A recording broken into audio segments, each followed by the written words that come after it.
দয়া করে আমাকে কেটো না, আমাকে কেটো না। সবুজে ভরা এক শান্ত জঙ্গলের মাঝে বাস করত ছোট্ট এক পাখি। তার নাম টুনি। টুনি ছিল খুব পরিশ্রমী, কিন্তু একটু বোকাশোকা। সে সবসময় নিজের জন্য একটা সুন্দর বাসা বানানোর কথা ভাবত, কিন্তু তার কাছে ভালো কাঠ বা ডাল ছিল না। একদিন সকালবেলা একটা ছোট্ট কুড়াল নিয়ে জঙ্গলের ভেতর ঢুকল। আজ আমি একটা বড় গাছ খুঁজে বের করব। সেই গাছের ডাল কেটে একটা মজবুত বাসা বানাবো। এভাবে খুঁজতে খুঁজতে টুনি জঙ্গলের একদম ভেতরে চলে গেল। হঠাৎ সে দেখল একটা বিশাল আম গাছ দাঁড়িয়ে আছে। গাছটা খুব পুরনো, অনেক বড়, আর তার ডালপালা ছায়া দিয়ে পুরো জায়গাটা ঢেকে রেখেছে। আহা, কি বড় গাছ! এই গাছের একটা ডাল কাটতে পারলে আমার বাসা খুব সুন্দর হবে। টুনি তার ছোট্ট কুড়াল দিয়ে গাছের গায়ে কাটতে শুরু করল। হঠাৎ আশ্চর্য এক ঘটনা ঘটল। টুনি, দয়া করে আমাকে কেটো না, আমাকে কেটো না। হঠাৎ কথা শুনে টুনি ভয়ে লাফিয়ে উঠল। আরে, কে কথা বলছে? কে? আমি আমি এই আম গাছ, তুমি আমাকে কাটতে এসেছো। কি? তুমি কথা বলতে পারো? হ্যাঁ টুনি, আমি কথা বলতে পারি, কিন্তু আমি খুব বুড়ো গাছ। অনেক বছর ধরে এই জঙ্গলে দাঁড়িয়ে আছি। আমাকে কেটে ফেলো না। যদি তুমি আমাকে বাঁচিয়ে রাখো, তাহলে একদিন আমি তোমাকে সাহায্য করব। ঠিক আছে, তুমি এত অনুরোধ করছো, আমি তোমাকে কাটবো না। ধন্যবাদ টুনি, তোমার এই দয়ার কথা আমি কখনো ভুলব না। গাছ না কেটে টুনি আবার নিজের পুরনো জায়গায় ফিরে গেল। এখন আমি বাসা বানাবো কিভাবে? শেষ পর্যন্ত সে ছোট ছোট শুকনো ডাল, পাতা আর খড় জোগাড় করে খুব কষ্ট করে একটা ছোট্ট বাসা বানালো।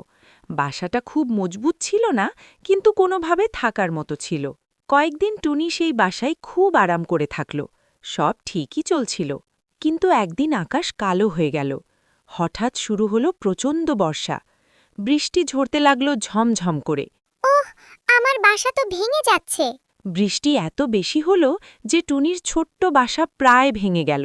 হায়, যদি সেদিন সেই বড় আম গাছটা কেটে একটা বড় বাসা বানাতাম, তাহলে আজ আমাকে এত কষ্ট করতে হতো না। কিছুক্ষণ পরে টুনি আবার নিজেই ভাবতে লাগল।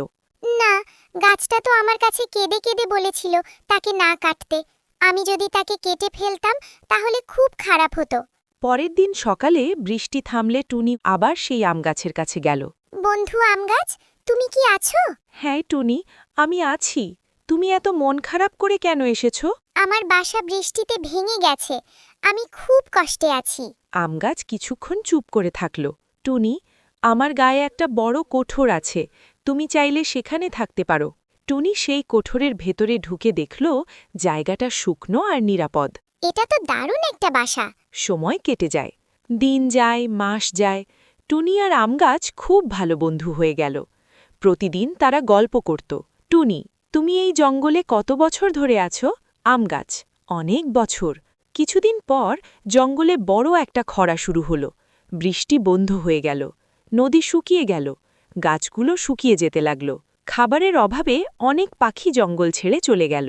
কিন্তু আশ্চর্যের ব্যাপার হলো, যখন সব গাছ শুকিয়ে গেছে, তখনও সেই আম গাছ সবুজ হয়ে দাঁড়িয়ে আছে, আর তার ডালে ডালে পেকে গেছে অনেক আম। এটা কিভাবে সম্ভব? টুনি, এটা তোমার কাজের ফল।